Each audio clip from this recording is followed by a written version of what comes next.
Oke, jangan beli iPad bekas, jangan beli iPad second, tapi tanda kutip dulu boy, bukan iPad second yang saya pakai. Jangan beli iPad bekas yang minusnya kelewat parah. Oke, di video kali ini sengaja nih iPad Air gue ya, nih ini masih gue pakai, gue black ya, karena gue pengen menggambarkan video ya sekaligus sharing-sharing pengalaman lah biar agak totalitas. Jadi gue black iPad gue biar bisa kasih contoh. Nah, jadi jangan beli iPad yang second kalau minusnya tuh kelewat parah. Oke, gue jelasin dulu. iPad ini sama iPhone meskipun sama-sama produk Apple, tapi di Indonesia tuh kejam banget. iPad itu kalau lu pakai iPad di Indo tuh kejam. Kejamnya kenapa? Karena banyak part-part iPad itu yang nggak available, yang nggak tersedia di Indonesia. Jadi kalau lu ada yang rusak ini itu agak sedikit berat benerin ya. Bukan nggak tersedia ya, kalaupun ada carinya tuh agak sulit ya. Jadi lu tuh harus sedikit effort, buang-buang waktu, buang-buang dana ya, buang-buang tenaga lah, jadi pusing lah. Nah, jadi kalau lu beli iPad second dengan kondisi apa aja yang paling mentok, yang paling jelek yang bisa lu beli, yang dipakai aman. Gue bakal coba jelasin deh. Yang pertama, kalau lo beli iPad second yang kondisi fisiknya kayak gini, misalnya LCD-nya retak, kacanya retak gitu ya, tapi masih bisa disentuh, ini aman. Kenapa? Karena di Indo kalau buat LCD iPad itu masih ada. Lo mau iPad yang jadul sampai iPad terbaru itu ada. Baik layarnya, baik kacanya itu masih tersedia. Cuman gue sekedar informasiin aja. Lu bisa cek iPad lu itu layarnya tuh black kayak gini atau enggak.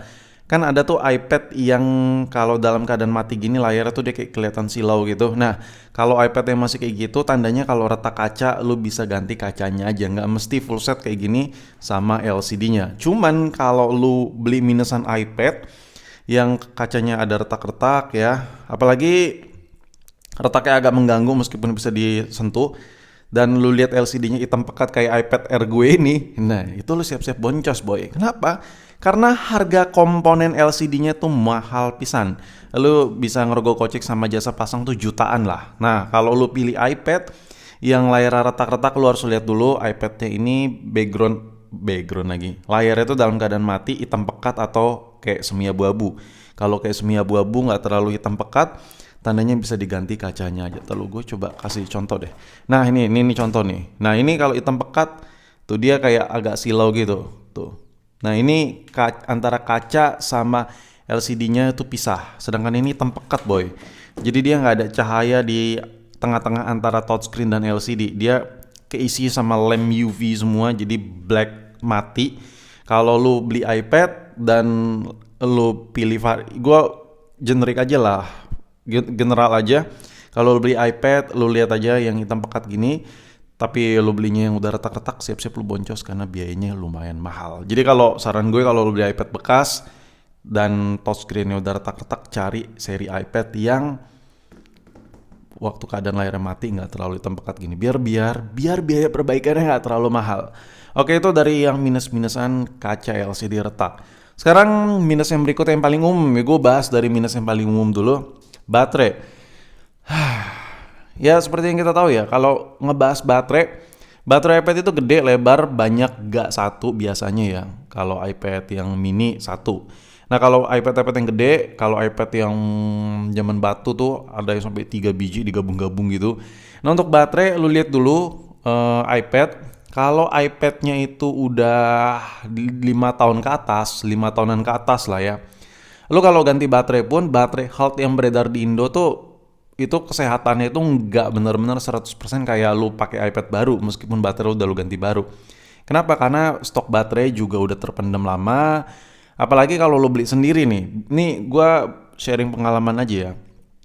Dulu tuh udah lama banget lah. Zaman-zaman iPad 2, iPad 3 lah. Gua punya dan baterai iPad gue itu udah boros parah. Nah, itu gue ganti baterai baru.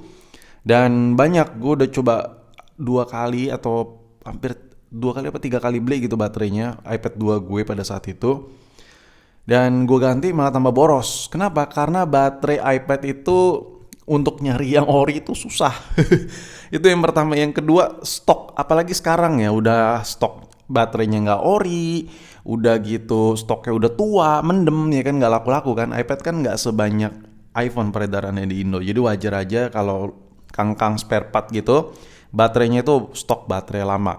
Dan kondisinya udah KW, stok lama, jadi nggak bakal bisa ngincar kondisi apa ya, kapasitas baterai itu seperti lo beli iPad baru. Nggak. Jadi kalau lo beli minus iPad yang baterai, itu juga harus lu pikirkan juga, apakah lu keganggu banget, apakah lu bakal pakai iPad lu secara intens buat kerja, atau bener-bener lu pakai buat keluar ya kayak misalnya lu traveling kemana gitu, dan kerjaan lu tuh bisa dihandle pakai iPad. Nah itu lu bakal ngerepotin boy, itu bakal ngerepotin parah, karena kalau lu ganti pun fitnya itu, kesehatan baterai itu nggak setara lu kayak beli baterai iPad pada saat baru ya, kayak udah beda lah feel-nya. Tapi dengan catatan ya, umur iPad itu udah di atas 5 tahun. Kalau lu baru beli iPad yang generasi baru kayak baru 2 tahun, 3 tahun, kalau lu ganti baterai, ya itu fine-fine aja sih. Tapi jarang sih iPad ganti baterai. Biasanya kalau umur iPad yang 2 tahun, 3 tahun ganti tuh biasanya udah baterai trouble tuh, kayak gembung-gembung gimana gitu. Itu sih beda case, beda cerita. Nah jadi kalau untuk minus yang kedua ini, kalau lu beli minus yang baterai, lu harus pikirin juga apakah keganggu banget kalau lu baterainya agak boros apa enggak. Kalau enggak terlalu ganggu, misalnya iPad tuh cuma buat multimedia di rumah aja, buat nyantuy, ya sambil dicas nggak ada masalahnya, nggak ada masalah sih menurut gue. Oke, di minus yang ketiga, ini perkoneksian. Nah ini nih, perkoneksi iPad itu ya berarti kita paling basic aja dulu dari WiFi. Untuk antena WiFi iPad itu di Indo so far so good parah. Itu kalau lu beli iPad yang minus WiFi-nya lemah dan lain-lain.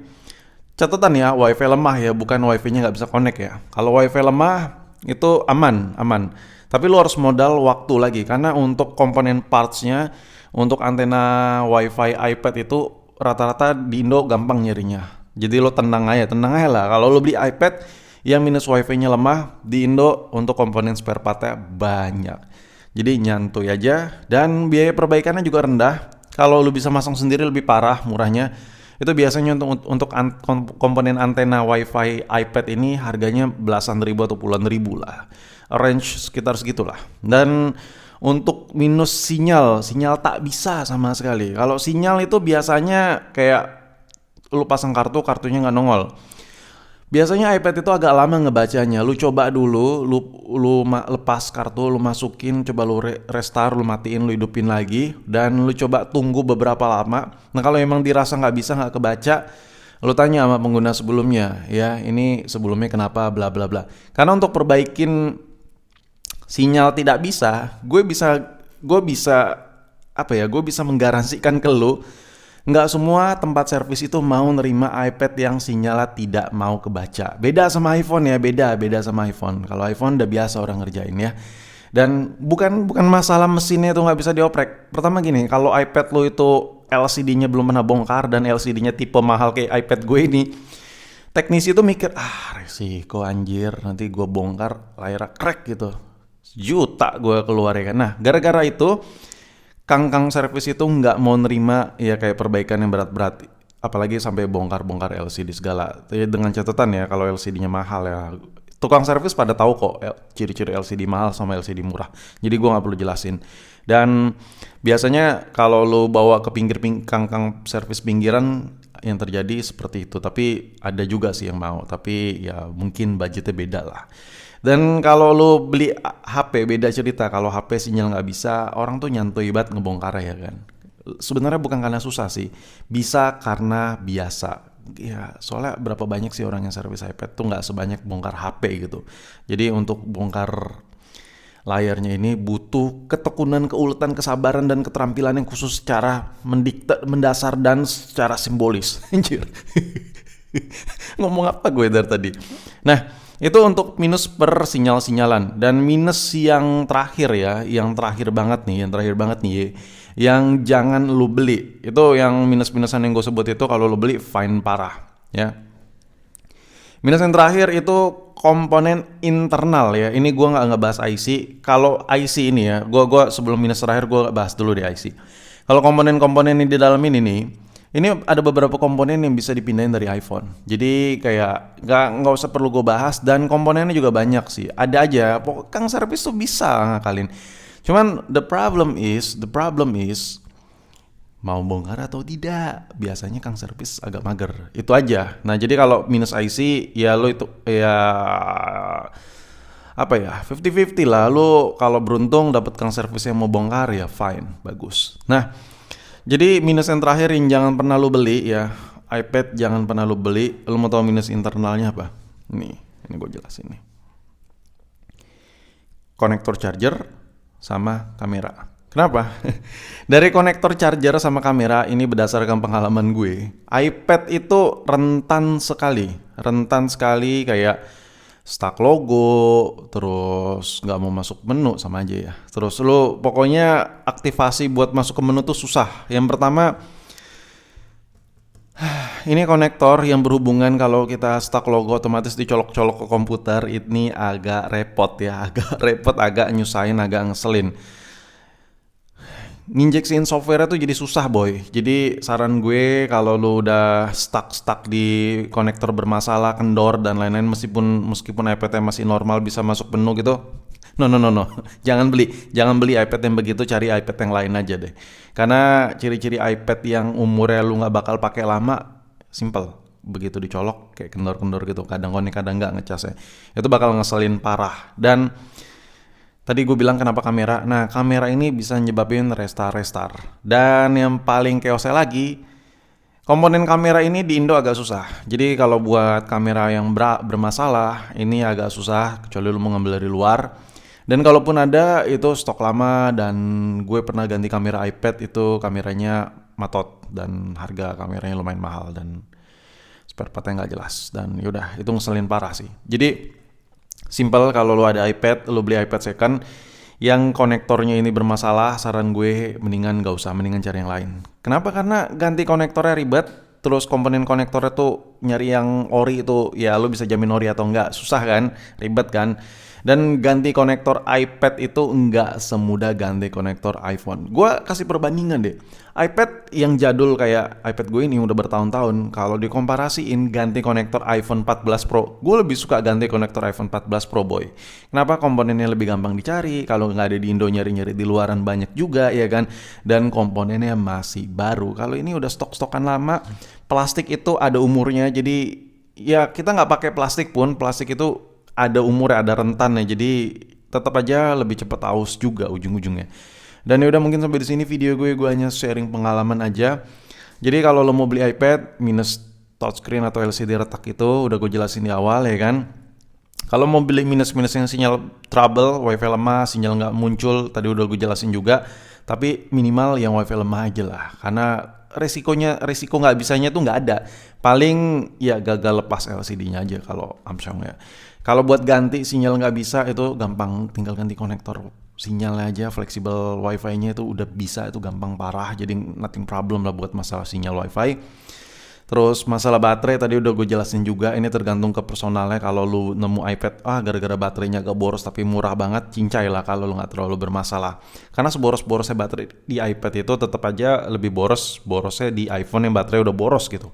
Beda kasta, soalnya baterai iPad tuh gede.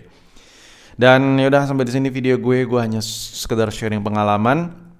Kalau ada yang mau tanya seputaran per iPad-iPadan, tulis saya di kolom komentar. Kalau gue lagi gabut, biasa gue suka bacain komentar-komentar di video gue.